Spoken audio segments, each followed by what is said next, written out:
Next question है हमारे पास यहाँ पे 3 6/17 divide by 2 7/34 minus 1 9/25 is equal to question mark square. और ऑप्शन दिए गए हैं यहाँ पे 2/75, 2/5, 5/12, 5/3 और 2/15। तो हम यहाँ पर सबसे पहले जो मिक्स फ्रैक्शन है हमारे पास, हम उसे प्रॉपर फ्रैक्शन में कन्वर्ट कर लेते हैं, सिंप्लीफाई कर लेते हैं फ्रैक्शंस को। 17 multiply 3 51, 51 plus 6 57/17 divide by 34 multiply 2 68, 68 plus 7 75 divide by 34 minus 25 multiply 1 25, 25 plus 9 34 divide by 25 is equal to question mark square. हमने यहाँ पर ये फाइंड आउट करना है कि जो क्वेश्चन मार्क स्क्वायर है इसकी जगह क्या आएगा। तो हम इसके लिए जो हमारी लेफ्ट साइड है हम उसे सिंप्लीफाई कर लेते हैं। अब 57 divide by 17 divide by 75 divide by 34, पहले इसको सिंप्लीफाई करेंगे अकॉर्डिंग टू बोर्डमास रूल। बोर्डमास रूल में यहाँ सबसे पहले डिवीजन करते हैं हम लोग, उसके बाद माइनस करते हैं, है ना। और याद रहे हमारे पास जो राइट साइड है उसमें स्क्वायर फाइंड आउट करना है, हमने नंबर का स्क्वायर फाइंड आउट करना है राइट साइड पे। तो लेफ्ट साइड में जो हमारे पास आंसर आएगा वो स्क्वायर रूट में आएगा, उसका हमने स्क्वायर फाइंड आउट करना होगा, ठीक है। तो जब हम दो नंबर के बीच, अगर हमारे पास दो नंबर ऐसे है जो डिवीजन में है और उनके बीच में भी अगर हमें डिवीजन का साइन मिलता है तो आपको याद होगा कि हम उसे किस तरह से सॉल्व करते थे। आप लोगों को याद होगा ये a divide by b divide by c divide by d। जब हम इन्हें करते थे सॉल्व तो हम इसे क्रॉस मल्टीप्लाई करते थे, याद है आप सभी को। तो हम ऐसे डिवाइड करें, इतना टिपिकल करें तो हम a मल्टीप्लाई d और b मल्टीप्लाई c ऐसे सॉल्व करते होते थे, है ना।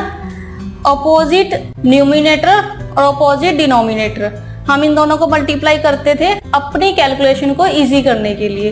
तो अगर आप ये याद रखते हैं, अगर आपको ये फॉर्मूला याद है, क्योंकि जो मल्टीप्लिकेशन है डिवीजन से ज्यादा आसान है, तो हम इसको कन्वर्ट कर लेते हैं a into D divide by b into C. और ये सभी पॉइंट आपको सिर्फ याद रखने के लिए हैं, ठीक है। आप इन पॉइंट्स को याद रखिए ताकि आप पेपर में कम टाइम यूज कर सके। तो सिंपल वे में मैं आपको ये कह दूं कि यहाँ पर जो डिवीजन का साइन है हम इसे मल्टीप्लाई कर देते हैं और जो सेकंड नंबर है हमारे पास हम इसे रेसिप्रोकल कर देते हैं, उल्टा कर देते हैं। यानी कि 57 divide by 17 multiply 34 divide by 75 minus 34 divide by 25 is equal to question mark square. Okay, अब ये 2 पे कटता है यहाँ से। अब नीचे जो हमारे पास एलसीएम है वो 75, हम इसे भी सिंप्लीफाई कर लेते हैं। और 75 तो 57 मल्टीप्लाई 2, 57 मल्टीप्लाई 2 144 माइनस 25 को 75 को 25 से डिवाइड करेंगे 3 और 3 को 34 से मल्टीप्लाई करेंगे तो 102। अब अगर हम इन्हें माइनस करें 12/75, ठीक है। अब 12/75 3 के टेबल पे 3 4 12 और 3 20 75, तो 4/25 हम लोगों के पास स्क्वायर रूट फाइंड आउट हुआ है। अब हम इसका स्क्वायर निकालना है, तो इसका स्क्वायर क्या होता है। अब आप ये याद रखिए कि जो हमारे पास ये आया है 4/25 ये राइट आंसर नहीं है, क्योंकि हमें राइट साइड पे क्वेश्चन मार्क का स्क्वायर फाइंड आउट करना था, है ना। तो इसका स्क्वायर रूट क्या होगा, मतलब कि जो नंबर हमारे पास यहाँ पर आया हमने इसका स्क्वायर रूट फाइंड आउट करना है ना।